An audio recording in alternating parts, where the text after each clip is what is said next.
Buenas tardes a todos los asistentes. Soy Óscar Bonastre, presidente de la sección de IECUBO España y presidente del capítulo de educación de la misma sección.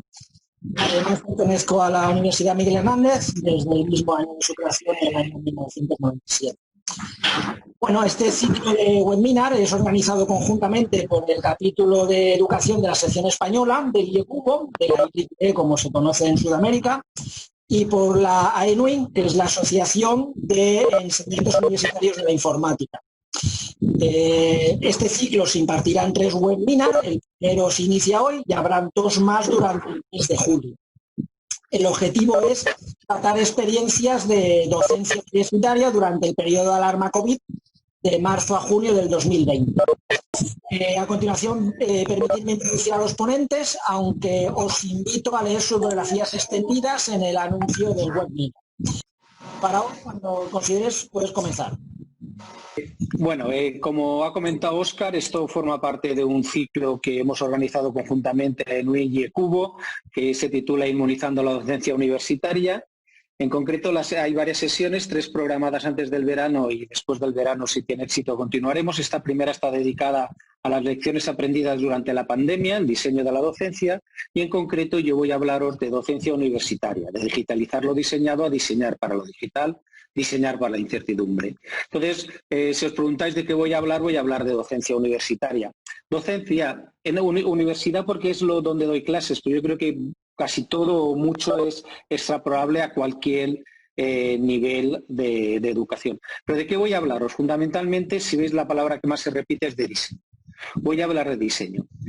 Por tanto, para hablar de diseño en docencia universitaria, he acudido al proyecto docente de cuando hice mi oposición en la universidad, en el que planteé que el escenario formativo estaba formado por el contexto institucional, el donde impartías clase, el contexto curricular que ibas a explicar y el contexto de aprendizaje, cómo lo ibas a hacer. Con eso el profesor hace su proyecto docente con objetivos, contenidos, ahora competencias, evaluación, materiales, etcétera, etcétera.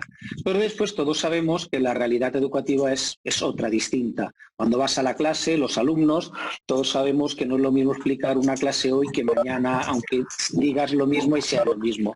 Por tanto, tras esa realidad educativa, es decir, qué es lo que los alumnos realmente han aprendido, uno evalúa su proyecto docente para el año siguiente poder mejorarlo. Y solo de cuando en cuando tiene que subir arriba del todo porque los contextos son mucho más estables. Pero vamos a ver en este escenario formativo qué es lo que ha ocurrido ahora con la pandemia. Si nos fijamos en la parte de arriba, en donde no ha cambiado. Yo sigo impartiendo clases en la Universidad de Alicante, aunque podríamos decir que la Universidad de Alicante ya no será la misma. El que estoy impartiendo las mismas asignaturas, lógica en ingeniería informática, por ejemplo, pero lo que sí que ha cambiado totalmente es el cómo, el contexto de aprendizaje. Ya no estoy en el aula con mis estudiantes, sino que lo hago a través de Internet, etcétera, etcétera. Por tanto, el contexto ha cambiado, el cómo. Si me voy a la parte debajo del gráfico anterior, con mi planificación que hice para el curso 2019-2020, la he puesto en práctica. Y lo que sí que ha cambiado ha sido mi interacción con mis estudiantes. La actuación, la realidad educativa ha cambiado. Por tanto, vemos que no podemos permanecer igual. Si miramos el gráfico, si ha cambiado el contexto de aprendizaje, si ha cambiado la realidad educativa, yo lo que no puedo es querer mantener mi misma planificación docente. ¿Vale? Por tanto, tendré que cambiar y rediseñar mi propuesta docente. Permitidme que ahora lo plantee de otra manera. Es decir, cuando diseñas el proceso de enseñanza-aprendizaje, tenemos... ¿Podéis apagar los micros, por favor?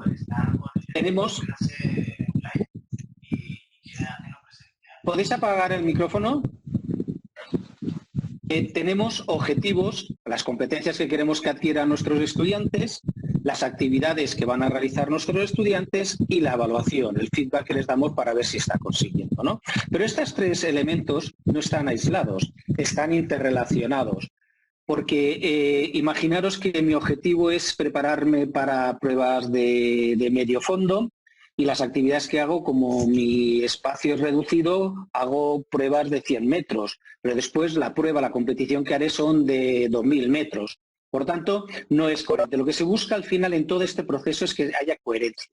que según los objetivos que yo quiera alcanzar, prepare, haga actividades para que los estudiantes adquieran esos objetivos y mida si realmente los estudiantes han adquirido esos objetivos realizando las tareas que yo le he propuesto. ¿Vale? Si esta misma proceso lo escribo de otra forma, con una línea temporal, voy a poner lo mismo que antes por línea temporal, yo tendría el diseño, que serían los objetivos, las competencias, y empiezo las actividades y pongo la evaluación y el feedback desde el primer momento, no solo final, sino además una evaluación continua, ¿vale? Si veis, esta sería la línea temporal, que es lo que ha ocurrido ahora, que en el curso 2019-20 o un curso, yo tengo mi diseño para diseñar el siguiente, yo lo evalúo en global y hago mejoras. ¿Y qué es lo que nos ha ocurrido este curso 2019-2020? Que cuando teníamos diseñada la asignatura y empezamos a impartirla, viene el confinamiento. Viene el confinamiento y nos cambia. De manera que lo que hemos podido hacer más o menos bien o más o menos acertadamente ha sido simplemente digitalizar lo que ya teníamos diseñado. ¿Pero qué podemos hacer el curso 2020-2021 en el que ya sabemos que estamos en desescalada? Pues lo que podremos hacer ya sea desde el principio diseñar para lo digital, ¿vale? Que esto era el título de mi ponencia, de digitalizar lo diseñado a diseñar para lo digital, ¿vale? Cuando empezó todo esto escribí un post que era que si el coronavirus iba a ser la prueba del algodón de la universidad digital. Y si podíamos, la pregunta que nos hacemos todos, si podíamos haber estado preparados. Esperarlo no, porque es un cisne negro lo que ha ocurrido, pero podíamos haber estado mejor preparados. El coronavirus nos ha impactado tanto porque afecta a todos los ámbitos universitarios, docencia, investigación, transferencia, extensión universitaria y a toda la comunidad universitaria. Y por tanto los rectores y los equipos rectorales han cogido las riendas. Pero lo mismo estábamos diciendo desde hace años nosotros, en que la transformación digital también afecta a todos los ámbitos y a toda la comunidad. Por tanto, era algo que deberían haberse ocupado los rectores desde un primer momento y no dejarlo solo en manos de técnicos. Para explicar un poco el término de transformación digital, yo utilizo esta transparencia de Educause, ¿no? Es decir, una cosa es pasar de un objeto de analógico a digital, ¿vale? Digitalizar. En inglés tiene dos términos, en castellano uno. Cuando digitalizamos lo que, por ejemplo, podíamos digitalizar la clase a través de un vídeo, los apuntes en un PDF. Cuando digitalizamos un proceso, de manera individual estamos digitalizando, ¿no? Automatizando. Por ejemplo, podemos automatizar el proceso de matrícula, podemos digitalizar el proceso de subir nosotros los apuntes y descargarse los estudiantes, pero realmente hablamos de transformación digital cuando lo que se digitaliza es la estrategia, cuando se le da un valor a lo que estás digitalizando y está todo integrado, ¿vale? El ejemplo que pongo siempre cuando hablo de esta diapositiva es el de los taxistas cuando surgió el efecto V, que con la huelga no entendían si ellos se habían digitalizado, si un taxi lo puedes pagar con tarjeta y además tenían navegadores y al final podías solicitar el taxi por teléfono. No sabían qué había pasado con Uber. Y Uber lo que había digitalizado es toda la estrategia. ¿Se oyen voces? Por favor, apaga micrófonos. Había digitalizado toda la estrategia, de manera que había aprovechado lo que las personas teníamos en nuestro bolsillo, en nuestro móvil, sabían nuestra ubicación, saben la distancia a dónde vamos a llegar, podemos pagar a través del móvil, de manera que coger un desplazamiento en Uber es lo más cercano a la teletransportación. Te quedas quieto mirando tu móvil, que le has dicho dónde quieres ir, el tiempo que va a tardar, lo que vas a pagar, y dice la AMA, aceptas que el chofer te va a recoger, te subes a ese coche sin mediar palabra, te bajas en el destino sin preguntarle qué te ha costado, ¿no? Porque lo que está digitalizado es la escala. Bien, entonces, en esta situación de la pandemia, lo primero que han tenido que hacer las universidades es ver que la tecnología podía dar soporte, ¿vale? Escalar la tecnología y ver que estaba disponible, ¿no? Yo propongo que el aplauso de las 8 se diese también a informáticos, ¿no? Porque gracias a ellos hemos podido sobrevivir a este confinamiento. Y cuando vamos a la docencia, ¿qué ha ocurrido? Pues decías, yo he empezado mis clases, lo que voy a digitalizar mis actividades y por tanto los recursos docentes en la charla que iba a hacer, pues todos nos hemos puesto a grabarnos vídeos más o menos acertados. Incluso podemos digitalizar la interacción. me encantó esta imagen de esta versión del cuadro de Rembrandt de la lección de anatomía, en la que se irían las clases telemáticas en que todos estaban siguiendo su clase a través de Google Meet, ¿no? ¿Y qué ha ocurrido? Cuando después nos teníamos que enfrentar a la evaluación, hemos dicho, pues vamos a digitalizar la evaluación, y nos han dado las universidades planes en los que dicen, oye, herramientas para hacer cuestionarios, para hacer evaluación, para hacer entregas de prácticas, y nos hemos limitado a querer digitalizar la prueba de evaluación que habíamos puesto. Es que el problema que nos hemos dado cuenta es que había muchas cosas en un examen que ahora no lo puedes hacer a distancia, sobre todo el tema de la acreditación, la copia, la autoría. De manera que al final, en el tema de la evaluación, el debate se ha convertido no en cómo evaluamos las competencias y si las evaluamos bien, sino en quién es el que nos está haciendo los trabajos y si es el autor del mismo, y nos hemos obsesionado por evitar las copias. De manera que, en lugar de digitalizar lo que ya tenemos previsto en nuestra evaluación, y como no podemos llegar a una evaluación en una educación digital, que es más complejo, lo que propongo es que rediseñemos la evaluación. ¿Qué es lo que ha ocurrido? Que, como os he dicho antes, que la base de todo esto es que estos tres componentes, competencias, actividades y feedback y evaluación, tienen que ser coherentes. Y si hemos digitalizado por separado las actividades y la evaluación y no nos hemos preocupado de mantener esa coherencia, es cuando habremos cometido el error. De manera que lo que se ha hecho este curso 2019-2020 no era docencia presencial porque nos han impedido las aulas, pero tampoco era docencia online porque nosotros no estábamos preparados para impartir docencia online ni lo que hemos hecho. Lo que hemos hecho simplemente es esa docencia presencial, ponerle el no de no presencial, copiando prácticas de la docencia online y hacerla de emergencia. ¿Por qué tenemos que hacer para el curso 2020-2021? Tendremos que hacer posiblemente también docencia no presencial, pero ya no es de emergencia, ya tenemos tiempo a planificar.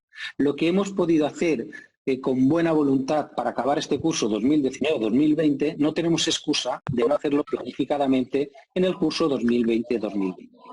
¿Qué propongo? Propongo no ni siquiera diseñar para lo digital, propongo diseñar para la incertidumbre, ¿vale? Porque sabemos que el curso 2020-2021, como estamos en desescalada, diseñaremos para lo digital, pero tampoco no sabemos qué va a ocurrir, si al final vamos a tener que volver a nuestras casas. Hay una incertidumbre. Por tanto, lo que propongo es que diseñemos para la incertidumbre, ¿vale? Y diríais, pero si no sé lo que va a ocurrir, ¿cómo voy a diseñar? Como dice Peter Drucker, la estrategia no es predecir el futuro, sino tomar decisiones ahora que te permitan estar en la mejor posición posible en el futuro, que sí que será seguro e incierto. Y por eso escribí hace una semana, unos meses, lo que yo consideraría sería una docencia tolerante a fallo, ¿no? Una docencia que podría servir para venga la situación que venga, ¿no? Y empecé a leer algo de tolerancia a fallos en ingeniería, ¿no? Te dicen que la tolerancia a fallos no se consigue no solo con los componentes, porque sabemos que al final a lo mejor algún componente fallará, las actividades, la evaluación, los objetivos, sino cómo se relacionan entre ellos y cómo interactúan, porque tienen que estar relacionados, no podemos perderlo de vista. Y sobre todo, estar prevenidos para situaciones excepcionales que puedan venir y prevenir esos fallos. Los sistemas de tolerantes a fallos actúan con redundancia, con replicación, con diversidad, con autocorrección. Pues sería eso, diseñar la asignatura y decir, yo voy a diseñarla para prácticas en laboratorio, pero voy a buscar un simulador, por si no puedo ir al laboratorio, voy a hacer que realicen esta actividad de diversas maneras, con diversos materiales, porque así siempre poder sustituir uno por otro, ¿no? Recapitulando, el coronavirus ha sido la prueba del algodón de la universidad digital. Tenemos que avanzar desde la digitalización a esa transformación digital, pero teniendo en cuenta que hace falta una estrategia para la universidad digital, que es lo que no todas las universidades tenían, y desde luego procurar que la universidad digital sea para todos. Las universidades estaban digitalizadas, pero hemos visto que no todos los profesores tenían la misma preparación, ni todos los alumnos tenían las mismas competencias, ni el mismo acceso a tecnología. Porque no hemos hecho ahora ni docencia presencial ni docencia online, aunque eso lo contará ahora mejor que yo Luis, sino que hemos hecho una docencia no presencial de emergencia. Y la evaluación no deberíamos digitalizar sin más la evaluación que teníamos diseñada y aún no habíamos entrado en la complejidad de una evaluación en un mundo digital con un montón de entregas, evaluación continua, pero sí hemos tenido que rediseñar la evaluación, ¿vale? Y entre digitalizar lo diseñado y diseñar para lo digital, intentar también diseñar para ese futuro incierto porque no sabemos exactamente en el mes de febrero del año que viene en qué situación estaremos. Por último, y simplemente ya para abrir el debate, aunque ahora hablará Luis y abrirá más el debate, en estos momentos desde nuestras casas hemos mantenido las universidades abiertas, pero si esta pandemia ha sido causada por un virus biológico, la próxima será por un virus informático, y si este confinamiento nos ha prohibido salir a la calle, el próximo nos prohibirá salir a Internet. Por tanto, no podemos ahora sin más pasarnos de frenada y decir que la solución está todo en la digitalización y en la universidad digital. Ya hay excelentes universidades online que hacen su trabajo, pero nosotros, yo por lo menos la Universidad de Alicante a la que pertenezco, yo es una universidad presencial y creo que el valor de lo presencial hay que mantenerlo y ponerlo en valor. Y con esto finalizo mi exposición y tras la exposición de Luis, responderemos a las preguntas. Vale. Vamos a continuar con Luis. Quiero comentar un texto que he dejado en el chat, que por favor todas las preguntas que queráis hacer las podéis poner en el chat y posteriormente serán atendidas por los ponentes durante el turno de preguntas y respuestas. ¿De acuerdo? Las podéis ir dejando ahí en el chat escritas y las vamos recopilando para atenderlas posteriormente. No hace falta que esperéis hasta el turno de preguntas, podéis ir dejándolas ahí. Luis, cuando quieras puedes continuar tú, por favor. Pues muchas gracias. ¿Me escuchas, Óscar? Sí, perfecto. Con lo cual todos me escuchan, entiendo. Bueno, pues lamentablemente tengo que deciros que no va a haber mucho debate con Faraón porque estoy de acuerdo con todo. Solo le voy a hacer un matiz en una nomenclatura hacia el final, pero creo que ha apuntado a estrategias muy importantes y ha diferenciado cosas muy importantes a la hora de hacer el diseño de una asignatura, tanto presencial, online como de emergencia. Yo voy a hablar un poco de la historia de la tecnología en el mundo de la educación. No voy a empezar con la historia primera porque una tiza y una pizarra evidentemente es tecnología en sus orígenes, pero voy a entrar con la tecnología un poquito más moderna en el año 69, cuando se crea The Open University en Inglaterra, que empezó a dar formación por televisión y por radio. Era una cosa nueva, anteriormente se había hecho por correspondencia, pero utilizaba los media por primera vez. Y eso fue como una primera gran revolución en el mundo universitario.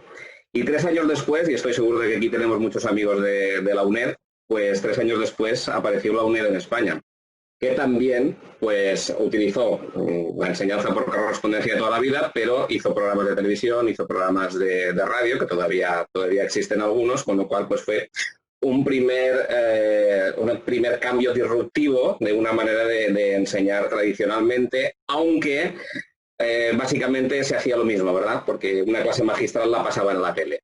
No había demasiada diferencia con lo que había anteriormente. Luego apareció el Computer Based Training, el CBT. Era como aquellos CD-ROMs para aprender alguna cosa, no sé si os acordáis, los que tengáis cierta edad, que eran para aprendizaje autónomo, donde podías aprender alguna cosa, ¿no? Eso apareció en el año 86, hubo algunas empresas que desarrollaron contenidos en ese sentido, y no es una cosa que se haya mantenido en el tiempo, porque Internet lo cambió todo en la década de los 90. Cuando aparece Internet, el gran cambio es la interacción fácil. La universidad a distancia por correspondencia tardaba mucho en comunicarse. En online, pues directamente, como ahora mismo, podíamos hablar casi de manera síncrona, ha evolucionado, pero eso ha sido un gran cambio desde el año 96. Apareció, por ejemplo, la UOC. En España se han creado muchas universidades online y todas las presenciales han sacado alguna carrera o algún máster o algún curso online. De hecho, lo hemos hecho prácticamente todos, ¿no? Luego, yo creo que un hito importante ha sido la aparición de los MOOC en 2012-2013, porque los MOOC es la aparición en el mundo de la tecnología de las grandes universidades, de las élites, de Harvard, Stanford, MIT y compañía, aparecen y nos dan sus cursos de manera gratuita casi todos. Y aquí muchos de nosotros somos consumidores, ¿verdad?, de estos MOOC, con 100.000 compañeros, por ejemplo, ¿no? Pero un tipo de docencia sin ninguna interacción o con poca satélite, no estaba reglamentada.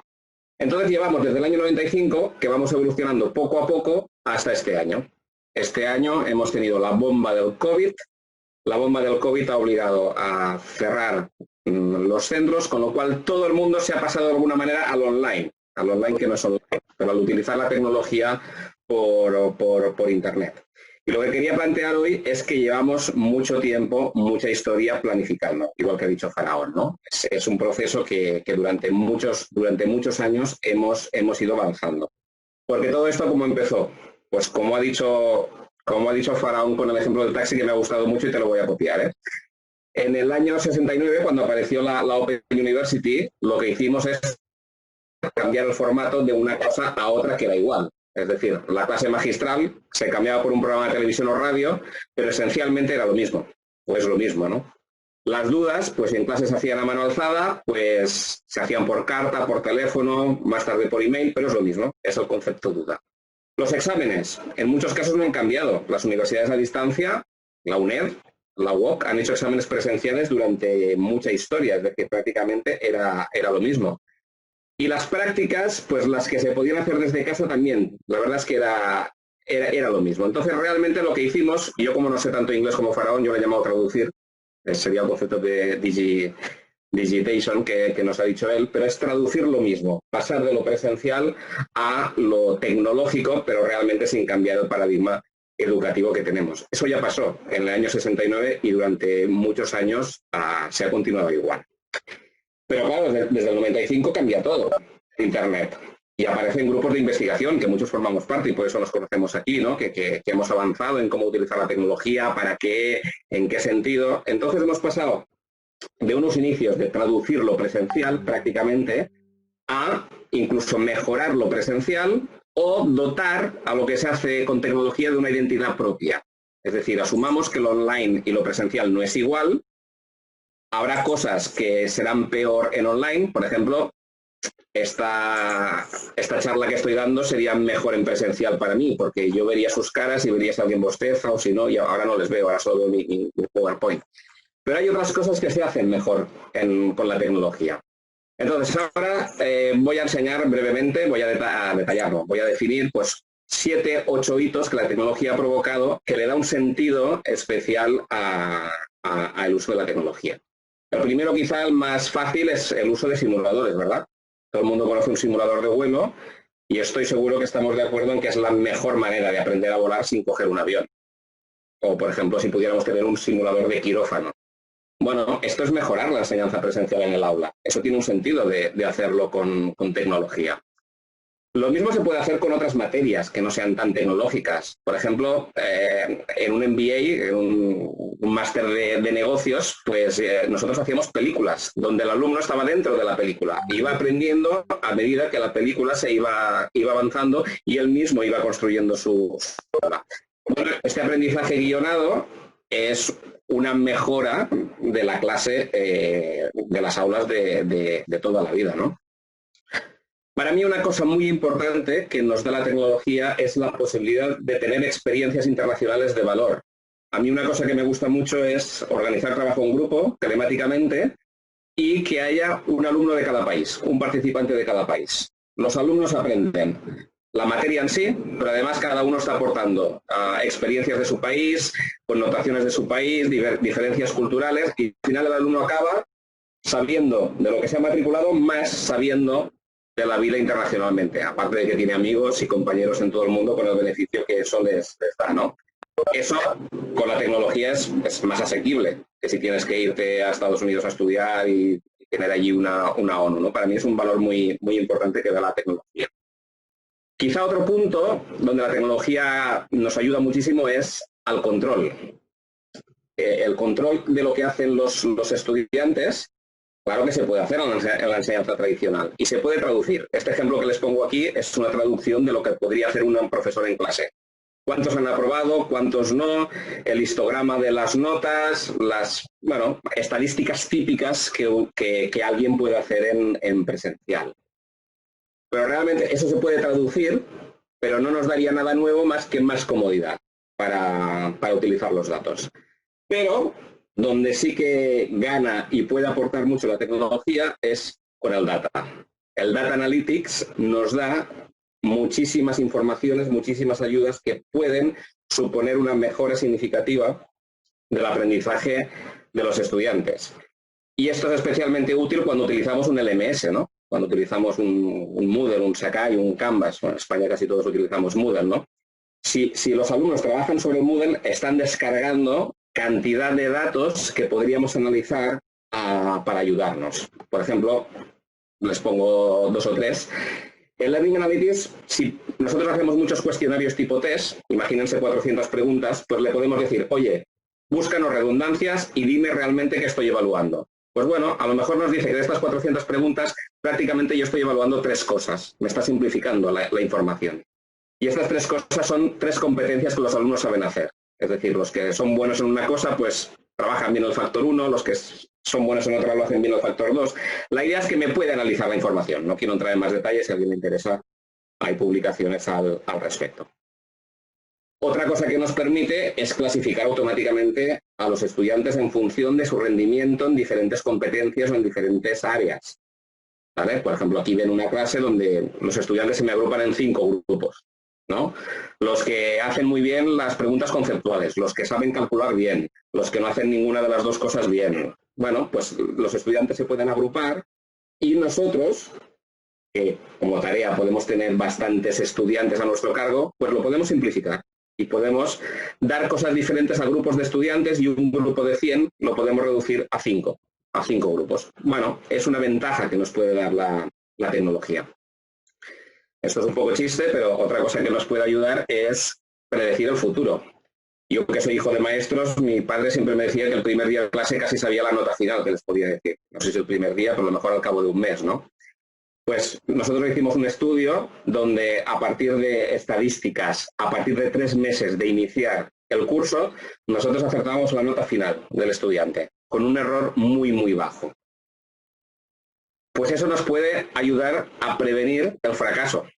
A decir, oye, que lo más seguro es que tú vas a suspender o tú vas bien, de ti no me preocupo, pero la estadística nos puede inferir lo que va a pasar en el futuro, ¿no? O el Learning Analytics. Bueno, mejoras que nos puede dar el presencial. Otra cosa que ahora está muy de moda y que Faraón ha dicho, que es controvertida, es el control de identidad de los alumnos remotos. Es decir, la tecnología ahora nos permite saber si es el alumno que está delante del ordenador, para cuando hacen exámenes tipo test y todo eso. Pero esto es controvertido, hay una carta de la CRUE diciendo que esto invade la privacidad de los alumnos, que es mejor no hacerlo. En los MOOC se está haciendo, en algunas universidades se está haciendo. Es una oportunidad que nos da, es un valor que nos da, que ahora no se ha utilizado. Sí que es verdad que a mí me gusta mucho la estrategia de Faraón de decir, bueno, cambiemos el sistema de evaluación, no hace falta que sea el examen y el tipo test, ¿no? Bueno, son cosas que la tecnología nos ha ido dando, cosas que nos diferencian de no utilizar la tecnología y que realmente pueden aportar valor. Entonces, ¿qué nos ha pasado este año con el bicho este? El bicho este ha sido malo, no vamos a decir que nos trae cosas buenas, nos ha traído cosas malas, pero nos hemos tenido que adaptar. Porque yo me acuerdo que un viernes había clase en las aulas y el lunes se prohibió la presencia en las aulas. Y yo la sensación que tuve en la universidad fue esta, pánico.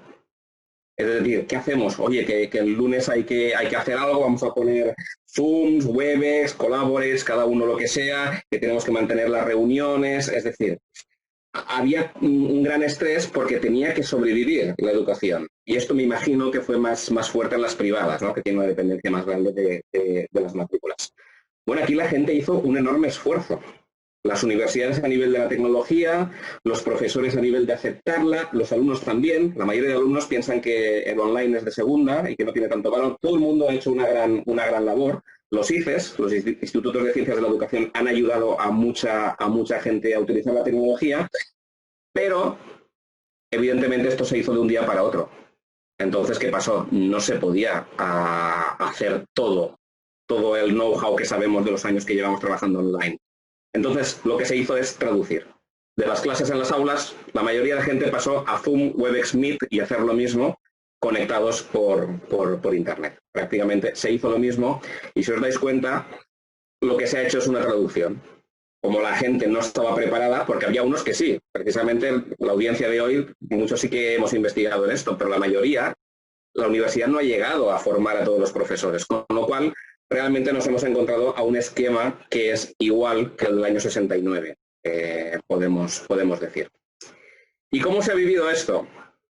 Pues de dos maneras muy diferentes. Yo me atrevería a decir que ha habido profesores absolutamente superados por la tecnología, que, ostras, esto del Zoom es un rollo, además falla, se corta, el Moodle no me gusta nada, no quiero que me vean los alumnos en mi casa, aparte tengo 2 niños, es decir, hay gente que lo ha vivido muy mal, hay gente que no controla la tecnología y que no ha sabido adaptarse a la tecnología y eso muchas veces lo que ha provocado es a detestar la educación, ¿no? A decir, bueno, oye, así no se puede enseñar, no se puede aprender, los alumnos hay que acompañarlos y en online no se puede acompañar, no puedo vigilar los exámenes, es decir, hay gente que ha sacado pues una experiencia negativa, porque tampoco se ha podido planificar, y que puede tener consecuencias, digamos, de cara al futuro. Y por el contrario, hay gente, los hipermotivados, que, ostras, hemos descubierto la enseñanza remota, es fantástico, casi puedo hacer lo mismo, los alumnos pueden preguntar, lo puedo hacer desde casa, no hace falta que vaya allá. Y esto también ha provocado otra cosa que al menos yo la he vivido. Ahora hay muchos profesores que quieren lanzar programas en remoto.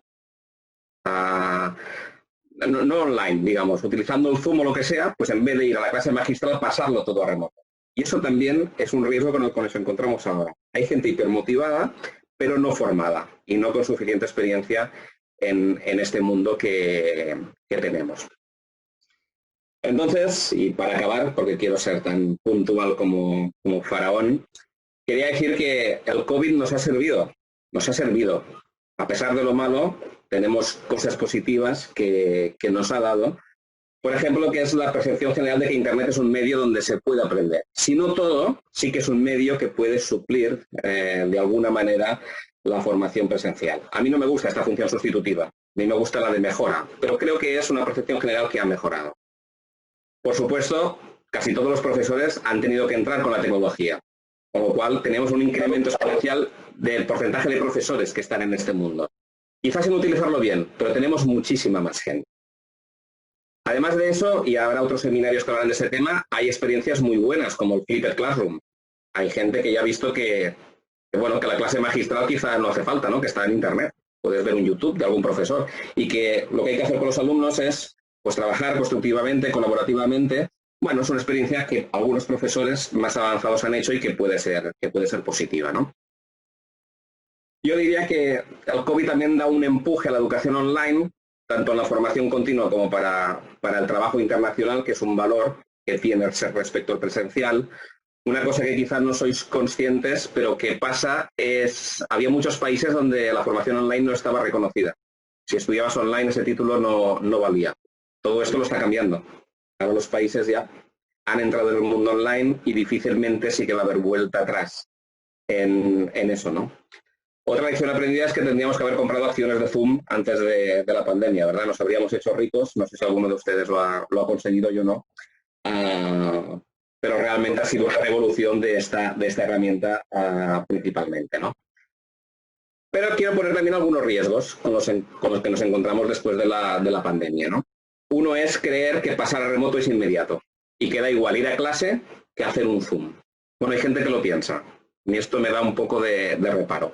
Porque en el fondo están ignorando toda la evolución, todo el know-how que hemos tenido de estudiar la tecnología para la educación durante mucha gente durante 25 años. Lo que ha estudiado muchísima gente durante 25 años, hay gente que lo ha hecho de un viernes a un lunes, ¿no? Podría haber una sobreoferta de educación remota, porque yo lo que digo, lo que se ha hecho ahora con el COVID, para mí sí que es presencial remoto, más que no presencial. Es lo único que era un matiz que le quería hacer a Faraón. Puede haber una sobreoferta ahora en la educación remota, y un riesgo es la confusión, tanto entre estudiantes y profesores, entre lo que es online y lo que es remoto. Ahora mismo hay mucha gente que se cree que estudiar por Zoom es la educación online. Es lo que hace la UNED, la UOCO, toda esta gente, ¿no? Hay una confusión que a corto plazo al menos creo que nos puede traer algún problema con alumnos, etcétera. Pero sí que es verdad que hay que ser positivos y creo que las cosas han avanzado y yo voy a utilizar la analogía de un compañero mío, de Jenny Roca, experto en transformación digital, que utiliza la analogía del muelle y diríamos, bueno, si antes del COVID el muelle estaba así, con el COVID, con el peso del COVID, el muelle se ha estirado, es decir, mucha gente ha tenido que entrar en la tecnología, no nos vamos a quedar ahí, la gente va a querer volver a la situación anterior, a la presencialidad, etcétera, pero no va a ser un muelle tan corto como el del principio. Es decir, habremos dado un gran paso, no tan fuerte como el que había, pero habrá un gran paso en el uso de la tecnología en la educación y espero que para aportar valor como Uber y no para cambiar solo de un sistema a otro. Muchas gracias y quedaría paso al debate y le doy la palabra a Óscar. Gracias, Luis. Muchas gracias por la presentación de ambos. Vuelvo a comentar que podéis dejar preguntas en el chat para ir atendiendo los ponentes. Sí que aprovecho para comentar que varias de las preguntas que se han ido haciendo se han ido respondiendo durante la propia presentación. Entonces, quiero matizar, pues, por ejemplo, algunas de ellas han sido en favor de la metáfora de Faraón sobre la ingeniería tolerante a fallos, ¿de acuerdo? En el cual ha indicado que efectivamente tiene un coste alto, que en el caso de la docencia sería duplicar materiales y recursos para estar preparados para bascular de presencial a online cuando sea necesario, sin que se pare el sistema. También comentaban en el chat que este tendría un alto coste en su esfuerzo de los profesores, facilitarle los recursos tecnológicos adecuados y demás. Luego también durante el chat se ha ido moviendo comentarios en el cual el Ministerio de Universidades en España anima a preparar una transición en asignaturas hacia esta nueva línea. Y también ha generado en el debate, en la ponencia de Lluís, han habido comentarios en el cual dicen que la evaluación de las circunstancias, la evaluación en las circunstancias del COVID-19 ha generado sorpresas. La predicción y la anticipación que ha comentado Lluís han sido muy bien valoradas por los ponentes, por la audiencia, digamos. Y luego aquí viene una pregunta que es para cualquiera de los dos ponentes. Cualquiera de los dos puede responder. La pregunta es la siguiente. ¿Es posible hacer la transición a docencia online con coste cero o casi cero, como nos están pidiendo actualmente? No. Vale. Si quieres respondo, es que soy profesor de lógica, entonces no, punto, no hay matización. Además estoy harto porque viví la época, me convertí en evangelizador de Bolonia por el paso de la docencia y el principal problema fue coste cero. ¿Vale? No, estoy harto de que hagan las cosas y vayas al rectorado y te digan, y eso tiene que ser coste cero. Pues no lo hagas, es decir, tiene mucho coste. Ya, como bien ha comentado en el chat, la tolerancia a fallos, que está bien estudiada, se basa en redundancia, en diversificación, es decir, tiene un sobrecoste, pero tiene la ventaja de que no te cae el sistema, lo pones para sistemas críticos, ¿no? Y contestando un poco a Lluís, no discrepamos en nada, estoy totalmente de acuerdo contigo, ha sido una mera cuestión estética. Yo desde leí al principio lo de educación remota de emergencia y cogí ese término, lo leí de Educause también, lo que pasa es que el no presencial me permitía mantener docencia presencial, meterle una letra que le cambiaba de color. Me ha perdido la estética, pero estoy de acuerdo. No puedo añadir nada más, es evidente, todo cuesta. Y pasar a online, y yo ya lo he dicho, 25 años de historia, llevamos 25 o 30 casi, ¿no? Años de historia, y la gente ha hecho grandes inversiones y esfuerzos para hacer eso. Y no puedes pedir que un profesor de la noche a la mañana sepa.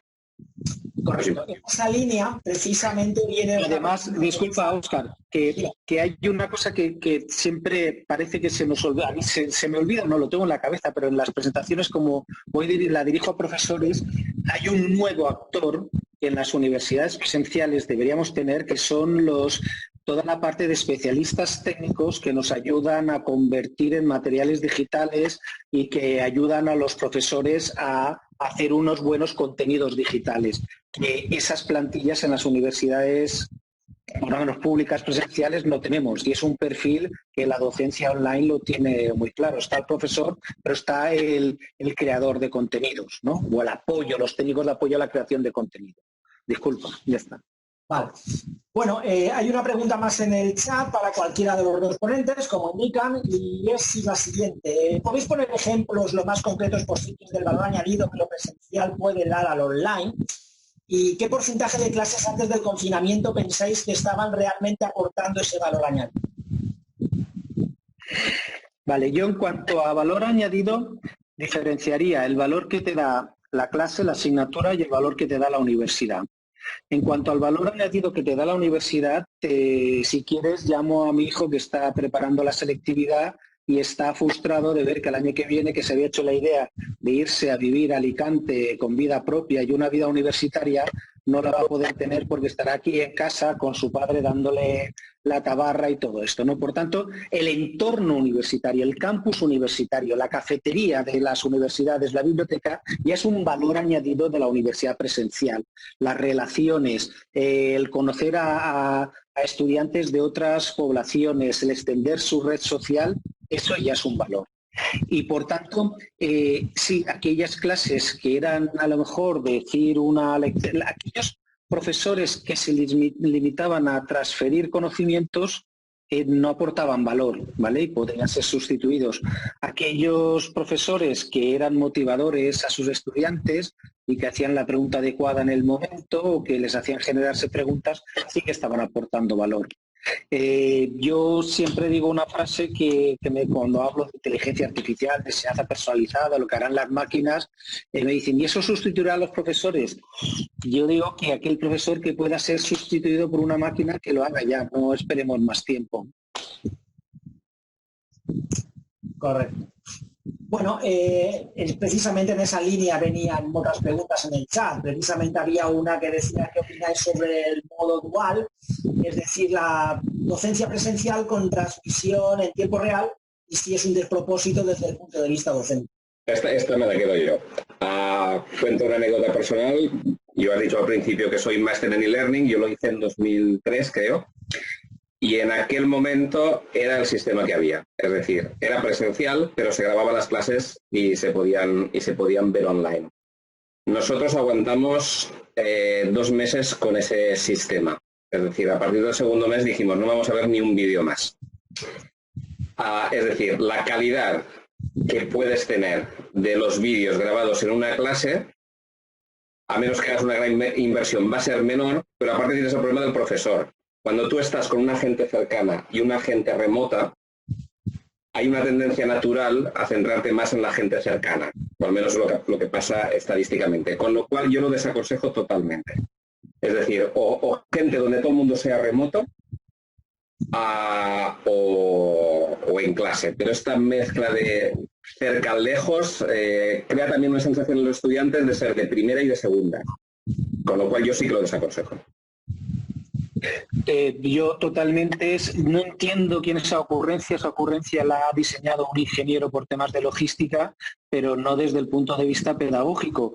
Y mira que vengo muchos años defendiendo que la universidad será híbrida o no será, aprovechará lo bueno de lo digital y lo bueno de lo presencial, como ha comentado Luis. Ojo, porque muchas veces nos quedamos con la mitad del presencial y la mitad del online, y nos quedamos con la mitad mala. No, es aquello que tiene valor lo online y aquello que tiene valor lo presencial y quedarte. Esa universidad bimodal que había la híbrida, tal, y de repente me sacan el dual, es que tienes la mitad aquí y la mitad fuera. Yo estuve a punto de escribir para prensa con Zenén Barro, un buen amigo mío, con lo que le llamamos teleocurrencias. Y era como por cuestión de presupuesto y de espacio, la mitad de los estudiantes van a cenar al restaurante y la otra mitad lo miran, ¿no? Y entonces a la semana siguiente lo cambiamos. Pues bueno, al final, ver cómo alguien se está comiendo la carne, es que si tú haces una lección magistral, ver un vídeo de 2 horas es pesado. Pero si además haces actividades en el aula, ¿cómo los hacen los que están fuera? Y a la semana siguiente, ¿qué asumes? Que no, déjame que diseñe de una manera o de otra, y si quieres redúceme el número de horas o de alguna manera que el estudiante reciba las mismas y que una semana venga uno y otro, y al que no viene le mando un trabajo complementario, pero yo repito la clase a los que vienen y a los que vienen, semana y semana. Y evidentemente todo esto que estoy diciendo, como han dicho bien en el chat, estoy duplicando el trabajo al profesorado y ese trabajo tiene que ser reconocido por las universidades, por las agencias de calidad y claro que hace falta, como estaba comentando allí, un liderazgo de los equipos rectorales y que se crean esto. Eso es lo primero que he dicho cuando he hablado de la transformación digital. Sí. Muy bien, pues la verdad es que el chat está bastante animado en cuanto a preguntas y por ello tengo que agrupar incluso dos preguntas en una, porque si no, no va a dar tiempo. Entonces, os lanzo un pack de dos preguntas. La primera de ellas sería ¿qué piensan los ponentes sobre el efecto de todo esto en la estructura del personal de las universidades? Si se reducirían las plantillas, por ejemplo. Y luego la otra pregunta es si creéis que el modelo de clase inversa, de clase invertida, de Classroom, se adaptaría bien al modelo presencial remoto. Mira, el tema de las plantillas es delicado. Esto lo sufrimos bastante la gente de online. Hay un estigma que dice que la educación online es más barata y que el esfuerzo del profesor es menor que el de presencial. Y eso incluso hay dirigentes que lo piensan. Y sí que es verdad que hay universidades que funcionan haciéndolo muy barato. Bueno, si eso es así, significa que estamos mucho en la órbita CBT, Computer Based Training, donde el profesor prácticamente no hace nada, pero yo creo que es un online que a nivel universidad no es demasiado permitible. A nivel MOOC sí, pero no a nivel universidad, con lo cual en absoluto deberían reducirse las plantillas. De hecho, las universidades a distancia tienen muchos profesores por asignatura. Está el autor, el profesor oficial, el consultor, por ejemplo, en la UOC, era el que trabajaba con el alumno, o sea que yo veo que en absoluto eso implica una reducción de plantilla, al contrario. Y sí que haría más gente, haría falta más profesionales de la tecnología para la educación. Y esto valdría también para las escuelas, no sería una necesidad más. Y a la segunda que decís del Flipped Classroom, se puede adaptar bien, es que depende cómo se haga en este caso. Si el profesor tiene la habilidad de hacer un debate en remoto que anime, puede hacerse. También se podría hacer con un foro asíncrono, también, es decir, se puede hacer, pero sí que es verdad que hay otro seminario con gente que lo ha llevado. Claro que sí. Y si quieres, Óscar, yo estaba de vicerrector de Tecnología e Innovación Educativa cuando mi universidad y el equipo rectoral quiso apostar por lo online, porque así se daba un curso, se grababa una vez, se pagaba un año y luego se repetía. Me negué, les presenté un informe de lo que haría falta para poder ofertar cursos online y lo que hicimos es experiencias piloto del e-learning y cosas de dotar de tecnologías a todos los profesorados. Lo que sí que se puede hacer, no reducir plantilla. Lo que harán, lo que se puede hacer es que se dediquen a cosas que sean más interesantes, que le aporten más valor, como hemos hablado antes.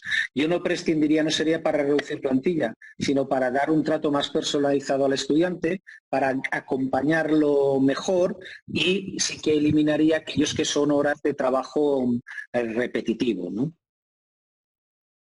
Correcto. Muy bien, muchas gracias. Bueno, vamos a ir cerrando porque nos propusimos el reto de hacer el webinar en 1 hora. Nombro un par de sugerencias del chat, que de nuevo, repito, está muy animado, con muy buena receptivo. Comentan que se sugiere incluir webinars sobre cómo diseñar para lo digital, metodologías, modelos de evaluación. Y se valoran los comentarios que habéis hecho sobre la clase online, que es mucho más económica, conforme lo que creo que ha dicho Luis. Bueno, yo creo que podemos hacer un poquito de conclusiones para cerrar el debate. Hemos tratado de transmitir este primer webinar la parte de diseño, la docencia, por parte de Faraón y de Luis. Comentar que seguiremos el ciclo de webinar con 2 más. El siguiente será el 13 de julio, en el cual se verán casos prácticos. ¿De acuerdo? Ahí tendremos 2 ponentes más. Uno de ellos será Edmundo Tobar, de la Politécnica de Madrid, y Rafael Molina, de la Universidad de Alicante. Y posteriormente, el 27 de julio, trataremos en un webinar un tópico que se ha introducido bastante tanto en el chat como por los ponentes, que es el de clase invertida, el de Classroom, en el cual intervendrán Martín Llamas de la Universidad de Vigo y Merche Márquez de la Jaume I, de la UGI. Ambos webinars serán moderados por compañeros de UGI de ENUI, el primero por Asun Castaño y el segundo por José María Badía, y esperamos contar con todos vosotros y seguir ampliando este animado debate sobre este tópico que está llamando la atención ahora, pues en el momento que estamos pasando. Daros gracias a todos, muchas gracias por asistir. A todos aquellos de Sudamérica también agradecemos la asistencia y estáis invitados también a participar en los siguientes webinars. Por lo tanto, gracias Luis y Faraón de forma especial también. Gracias a vosotros por invitarnos. Gracias por asistir. Hasta luego.